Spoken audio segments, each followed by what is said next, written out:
Hey, what's up guys? So Harrison here, kind of my first kind of vlog style video. I don't really know what I'm doing, but I decided to kind of record my journey to Iceland and a little bit of my time in Iceland. And so currently I am waiting for my flight, going to be on the flight reading a book, playing the Switch a little bit, and then editing some photos and some videos that I took. But other than that, kind of have my stuff ready, packed my laptop, my Switch, my book, just kind of doing some normal stuff before I go, but I guess I will see y'all in Iceland.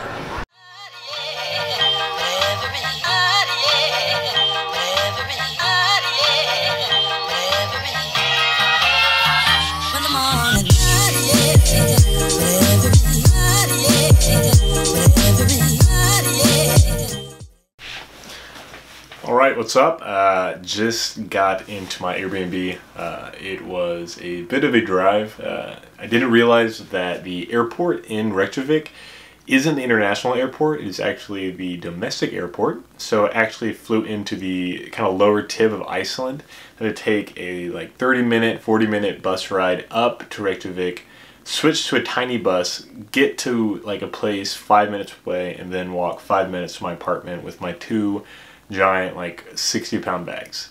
That part was not fun at all, but I finally got here. Local time, it is about 8:40, so that means it would be like 3:40 in the morning in the United States.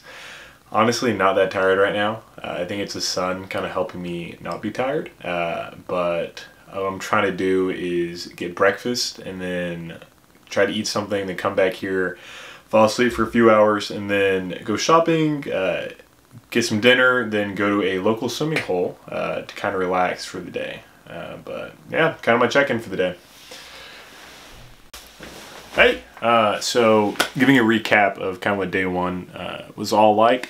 I wasn't able to record after I took a nap because my audio is kind of weird, and then when I got back home it like was still kind of acting up, and then my host of my Airbnb was trying to go to sleep and didn't really want to like have the interaction, so I decided, yeah, I'm just gonna postpone and record it later.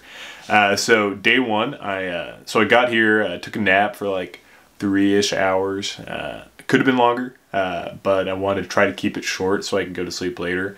Then after that, I walked around downtown a little bit, got some street food, went to this place where I got like Arctic char and a beer, and it ended up being really expensive. It was like 40 bucks, like USD, a lot more expensive than what I thought it was going to be for Iceland. So that was kind of the first kind of revelation I had. Then I continued to walk around, took some photos, took some kind of, videos, which I think I'll probably have before this, so you can see it. Then I was still pretty hungry, so I went to a street food vendor, or like just kind of like on the street, and I got a lamb sub. It was incredible. And then when I was there, I actually saw a friend of mine from high school, which is completely just random in the middle of Reykjavik, Iceland. But I said hi to him, and then I came back to my Airbnb and I slept, and then moved on to day two.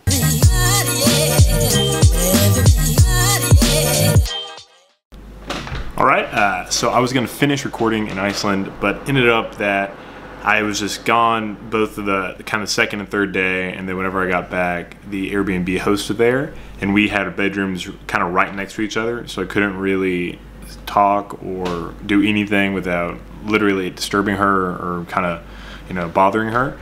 So I decided to just kind of not record at those times and wait till I got to London, which I've been in London for a few days, but I didn't realize how busy I would have been because I've been having to figure out where I've been needing to live with my roommates. So I've been trying to view apartments, trying to figure out how to live here, how the Oyster card works with the tube, just kind of all the different ins and outs of living in London. I've been trying to figure that out and not be overwhelmed in the first few days, and recording has been on the back of my mind. But now it's on the forward because I've had a little bit of free time. So kind of going over the second and third day, what I kind of quickly realized about vlogging or whatever is it takes so much confidence just to go and record in a public place and vlog and be pretty obnoxious, honestly. And so ended up not vlogging, but more so just taking a lot of pictures, and then also just taking some kind of cool videos, like time-lapse photos and videos, which I really like, kind of capturing the daily life of Reykjavik, which is cool. But kind of second day, so I woke up. Pickup was going to be at 8:30 Iceland time, which was I think around like 3:30 or 2:30 in the morning, like Central Time back in Texas. And so I woke up, got there, and I was waiting, and I waited, and I waited, and I waited. I waited for about an hour, and it said on the website, expect up to 30 minutes. So I was like, okay, 30 minutes passed, nothing, and then an hour, nothing had passed. I was like, well, crap, I just wasted, a couple $100s on this trip to not be able to go on it when I really, really want to. So I go back to the apartment. So I didn't have a phone that worked. I had to use a house phone, and I call the service. I was like, hey, no one picked me up. I need someone, and they ended up saying like, okay, hey, like, don't worry, we're sending someone, we'll be there in a few minutes, like 15 minutes. I said, okay, hopefully that's going to happen. So I go back to the hotel where I got picked up at, or I was going to get picked up at, and I waited, and finally a car came, and it ended up being a guy named Michael, and then his girlfriend Anna. And so Michael picked me up, super cool. So we ended up not picking up anyone else, and we drove directly to the glacier, which is I think Solheimajökull or something like that. So like on a 2 hour drive down there, we stopped once to get some food because I had only had breakfast. I like shoveled in some like stew or something, or no, it was a steak sandwich. It was like really interesting, kind of weird. It had like peppers on it, interesting. And so I shoveled that in, but kind of on the way I was talking to him about like Texas culture and about how everyone, if like any Texas city was supposed to be the most like Texan that people think, it's probably Fort Worth. So I told him about that, and we're passing cars, and I was telling him about how like in America, trucks are really big in Texas, and he's like, oh yeah, trucks are big here too. And apparently like a lot of people drive Ford, Ford F-150s, 250s, 350s, which I was really surprised about. So we're just kind of talking about like culture and about that on the way down. And so we get there. When we get there, we kind of unload and we figure out, okay, who's going to be in our group, getting the equipment.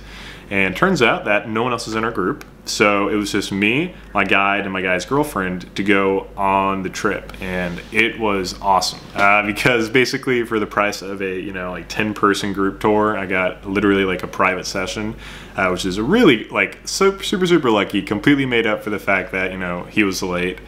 And so ended up hiking up the glacier, put some crampons on, hiking some more, and then we got to this giant like crevice. And in the crevice, it was kind of some climbing walls, and then some of the other guides were there as well.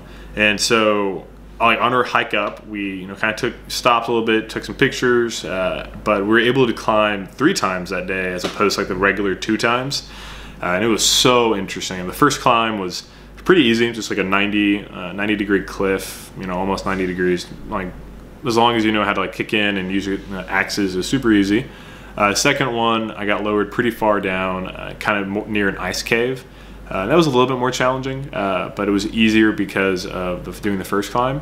Then the third one was right next to a waterfall, and that one was freaking hard because the guy was like, Michael was telling me that the glacier, what happens is that over time, the bottom ice gets more and more compressed because of the weight above it.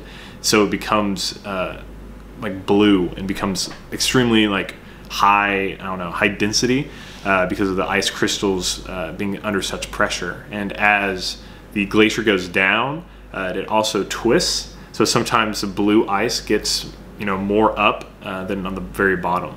And so when I was climbing with the waterfall to my left, and then kind of the regular ice, and then blue ice at the bottom where I was starting. And blue ice is freaking thick, so like instead of like before where I kind of had to loosely tap on the ice to get some like holds for my axes, I had to full swing into it, and it was really difficult because I was having to full swing like hard into the ice while also kicking as hard as I could into the ice to get a foothold. while the freezing cold glacier water was kind of spraying on me at the same time.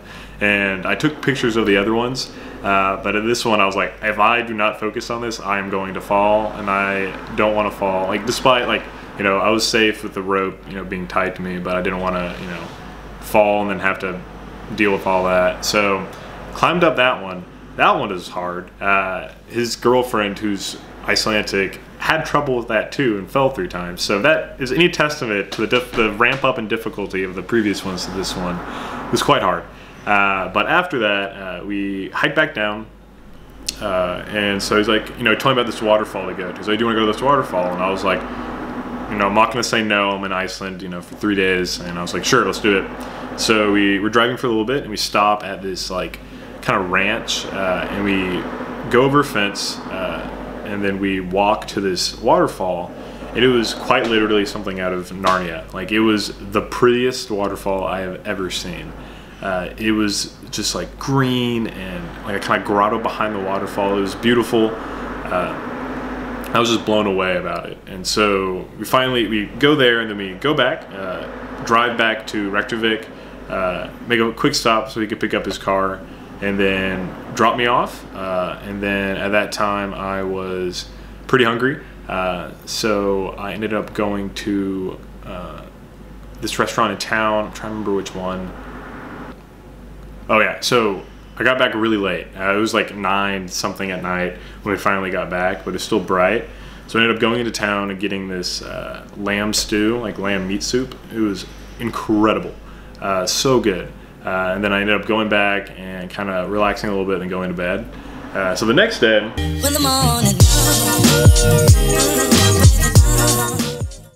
third day, was me going on this bus tour and going on snowmobiling.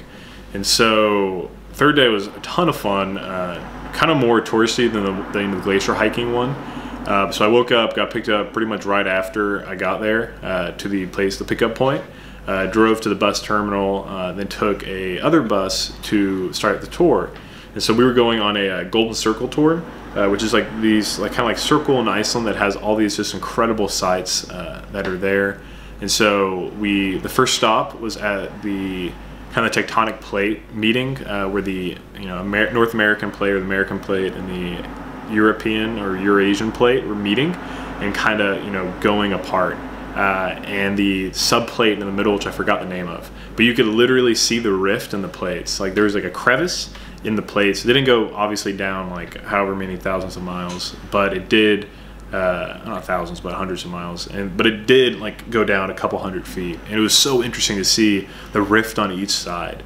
And so we stopped there, and we looked at that, and including the largest lake in Iceland. And so once we stopped there, we continued on, and then we stopped at the geysers in Iceland, and they were called Geyser and then I think Stroker. And so beautiful glaciers. Stroker I think would erupt like at least like every 5 minutes or so. The Geyser didn't really erupt as often as it did anymore, but they were like some of the biggest, whatchamacallits, geysers in the world. And so I got to firsthand see these geysers in action and took some really cool pictures of that. And so we continued on, and then we got to, had to keep on driving for a while because we were in a little bit of a hurry, just make sure we got there in time. We drove, and we were driving up the glacier to the second largest glacier in Iceland that was called Langjökull, I think was the name of it. And so drive up, and then we get all my equipment, have to put on like a bodysuit, had to put on a buff over the head, had to get a helmet, and then I'm thinking, oh crap, this is like super touristy, what I get myself into. But we took a little bus up to where the not jet skis, where the snowmobiles were, and so we finally get there, and then so for the payment for the trip, you had to pay extra like 60,000 like Icelandic currency amount. I forgot, like rupias or something, or kupras, and to be single, meaning to drive one by yourself as opposed to being with someone. And then so I was thinking, okay, well, someone's gonna have to get on mine. So as he like kind of motioned us to kind of get on, I got on one waiting for someone to get behind me, but no one did. And I was like, okay. And then no one made anyone get on someone else's. No one made anyone else double up. And so I was like, oh, okay, let me see if I can get away with this. And so it ended up starting, and then no one jumped on. So again, I got another incredible deal by not having to worry about just having someone else I don't know on my back or having someone in front of me. So we got to drive the jet skis up the glacier and kind of move around. And so my guide the day before kind of gave me the advice of be behind, be kind of one of the last ones so you can, you know, kind of lag behind and speed up. So that's what I did.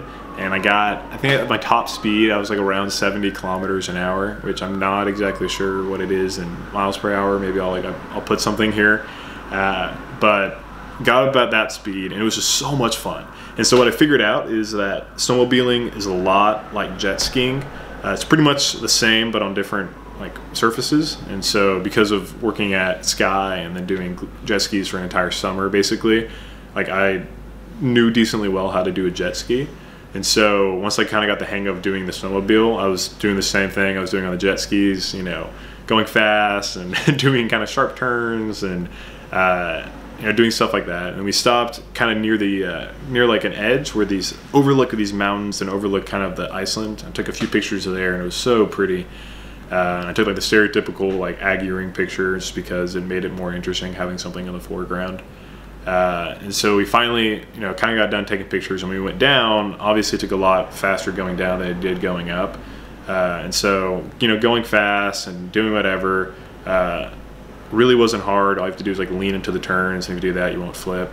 And then towards the end of it, as we're all kind of crunched up, I tried doing some like burnouts, or not burnouts, but just like drifting a little bit down, which was really fun. Didn't topple over because I'm not an idiot, but so we were done with that.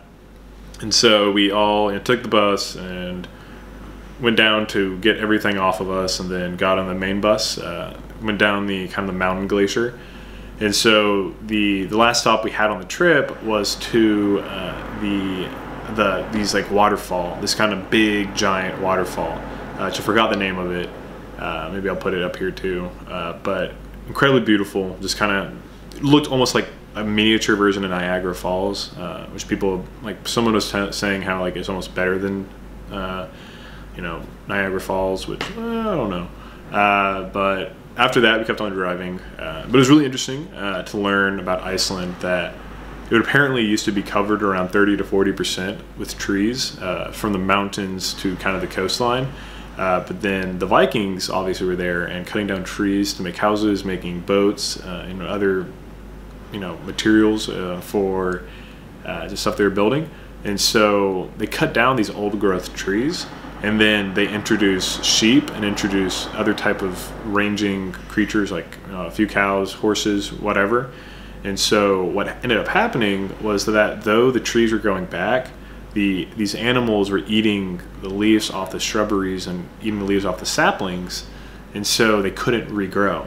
And so now I believe it's around 2% tree like density in Iceland compared to the 40% they used to be, which is ridiculous. And so the guide was telling us about all the regrowth efforts. So that was really cool. Then we finally got back, and I just wanted some food.